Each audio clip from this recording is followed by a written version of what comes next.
அவங்க எல்லாருமே எனக்கு நண்பர்கள் தான் அப்படின்னு சொன்னாங்களே. அப்படி நாங்கெல்லாம் உங்களுக்கு நண்பர்கள்னா அப்புறம் ஏன் சார் கரூர் விஷயத்துல ஏன் மேல பழி தூக்கி போட்டீங்க?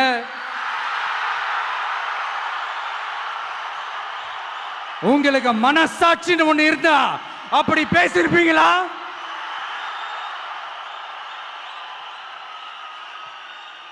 அப்படி நாங்களாம் உங்களுக்கு நண்பர்கள்னா ஒரு ஈவெண்ட், ஒரு ஃபங்க்ஷன் நடத்துறதுக்கு ஒரு இடமோ ஒரு பர்மிஷனோ ஏன் கொடுக்க மாட்டேன்றீங்க? எல்லாத்தையும் நீங்களே பண்ணிட்டு போற போக்கில் அப்படியே பொய்களா அடிச்சு விட்டுக்கிட்டு இருக்கீங்க. உங்களோட உண்மையான நண்பர்கள் யாருன்னு சொல்லட்டுமா? லஞ்சம், ஊழல், அரசியல் ஆதாயம், இதெல்லாம் தான் உங்களோட உண்மையான நண்பர்கள்.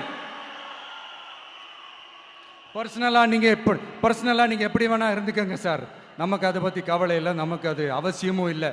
ஆனா உங்க ஆட்சி தான் தப்பான ஆட்சி, தமிழ்நாட்டுக்கு தேவையில்லாத ஆட்சி. நமது வெற்றி சின்னம் விசில். மக்கள் விரும்பும் முதல்வரே. முனைவர் என் மரிய வில்சன், நிர்வாக குழு உறுப்பினர் தாவேகா.